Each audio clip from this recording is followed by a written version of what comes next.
Hey everybody, welcome back to Video Game Esoteric on our continuing series, the Unported playlist, where we take a look at some of my favorite unported arcade games of all time. And today we have The Lost World Jurassic Park. And if you remember anything about the 90s, if you were alive back then, is that Jurassic Park was everywhere and it was everything. It was the biggest franchise. The movies were huge, the toys, the Legos, everything was Jurassic Park. I always liked it, but I didn't love the movie, but I definitely loved the arcade light gun game. And shocker, if you've been watching the channel enough, you'll know that I am a huge fan of light gun games, and I feature them quite heavily in my Unported arcade playlist, and it's no different here with The Lost World. And this is a game that was supposed to come out on Dreamcast. It was announced. AM3 said they were porting it. They were trying to get it out by January of 2000, and it got canceled. They even stated that they were going to make the game bigger with longer levels, and of course, if you're a Dreamcast fan, you know this game never came out. So this is one of the games that was the closest to getting a home port that never did, which is unfortunate because it would have been great on Dreamcast, especially with expanded levels.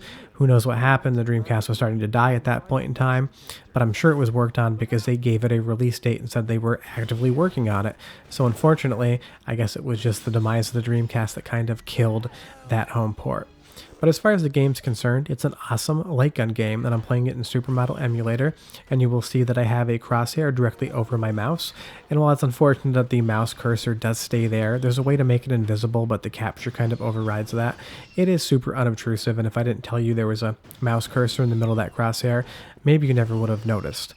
But like every other Supermodel game I've shown on the channel through the emulator, it works perfectly. It emulates Model 3 better than anything else I've ever seen before, and it's great to be able to play this game at home because I haven't seen a cabinet for it in a very long time. They had two versions of the cabinet. They had a traditional stand-up cabinet, and then they had a deluxe sit-down cabinet. I've only ever seen the deluxe. I'm assuming that was the more prevalent cabinet of the two, but stand-up ones do exist. And you'll see that we get these little cutscenes here, and I missed shooting the second raptor, so I failed it. And there's definitely areas in the game where it's going to put some sort of challenge in front of you, and if you succeed, you're going to fast track yourself and have an easier time. But if you fail, you're going to get stuck in a situation like this where you need to deal with all the raptors coming over this broken down kind of barrier here. But I don't really mind when I fail things because that just means I get to play more light gun games, and that's just great for me. And like everything on the Model 3, visually it looks great. The dinosaur sound effects sound like they were ripped just from the Jurassic Park movie itself. I don't know if that's true, but they sound as realistic as I think a dinosaur could sound, but I don't know anyone who really knows what they sound like. No one was around back then, but they did a good job of faking it with whatever they used. And you'll see here, if we shoot that other dinosaur, and my dinosaur knowledge is not great, I don't know what it is, so I'm going to call it other dinosaur, we're able to flip that Jeep over and continue on about our way. The game is fun, it's fair, it's long enough to be kind of meaty without being too long that you feel like you're really kind of struggling to finish it. And it would have been interesting to see what Sega added to the game when they said they were going to expand the levels. I don't know if there was going to be expansion in the levels that existed, or if they were going to add more areas or another mission. That information never really came out. They just said that they were going to make the game longer, which makes sense because things like Confidential Mission and Naomi game was ported to Dreamcast, and while it's super fun and I featured it on the channel, after 35 minutes the game's done, and you really don't have another reason to come back and play it for a year or two because there's nothing extra to really experience. So it would have been interesting to see how Sega would have padded the runtime of it. But now you see we're in the Jeep and we're fighting the female T-Rex, and it's nice that they don't hide the T-Rex until later on in the game. You're going to see more than one, but they put it right up front and center within the first like 6-7 minutes of the game.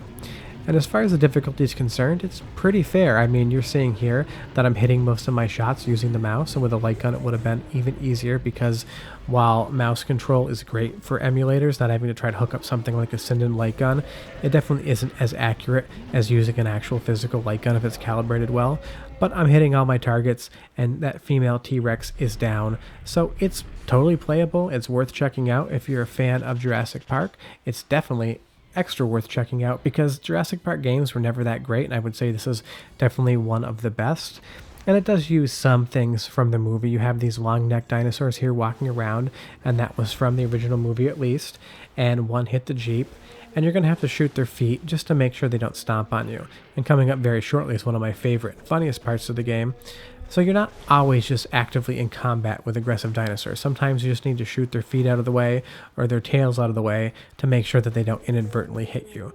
So the game does have different pacing. Sometimes you've got 10 raptors running at you at once. Sometimes you're just trying to hit a dinosaur's tail to make sure that they don't swipe you. And then sometimes you have to shoot their butt because they're pooping, and if you don't shoot the poop, you're going to get stuck in it. And that's just the thing the game decided was going to be totally worth putting in. What I'll let you do now is watch a little bit of the game without me talking. I'll be back in about a minute, but enjoy the gameplay and the soundtrack, and I'll be back in just a second to talk a little bit more about Lost World.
And just interrupting the last little bit of the Dinosaurus fight.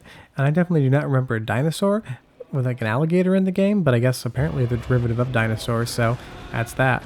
And he does jump up at the very last minute and take a desperation move, but we are able to put him down.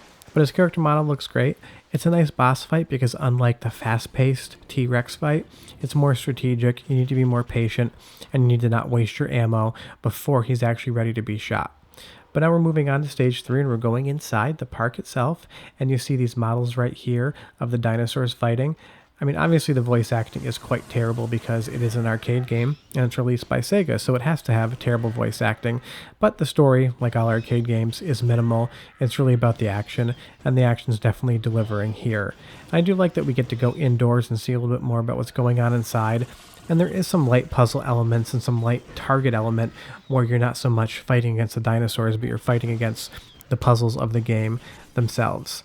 And you got a little bit of destruction in the background. You can shoot those bottles and get some power-ups going on back there. So that's a fun little extra bit. Although I would say as far as destructible environments go, this game isn't that fully featured. There's only a few things you can break, and I wish you could break a few more.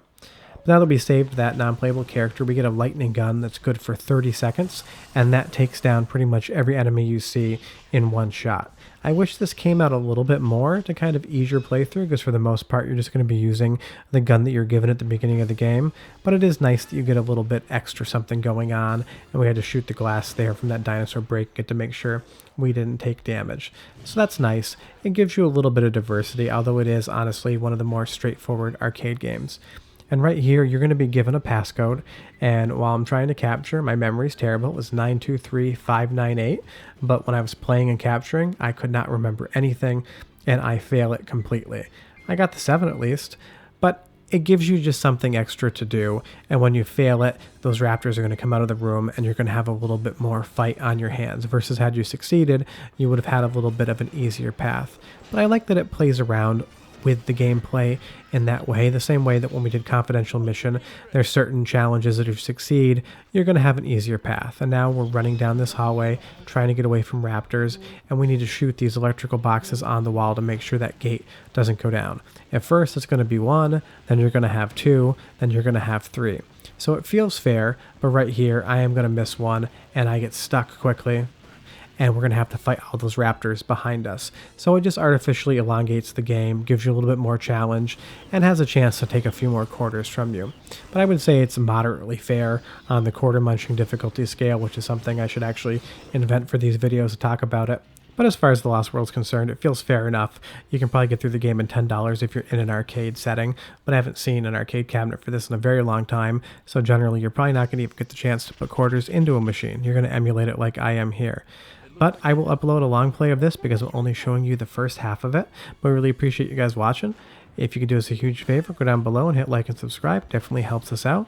We succeeded on that little shot there, so we can zip line across, even if we're going to get stuck in the middle. Randomly, we stop moving, and all of these flying dinosaurs come up to get us.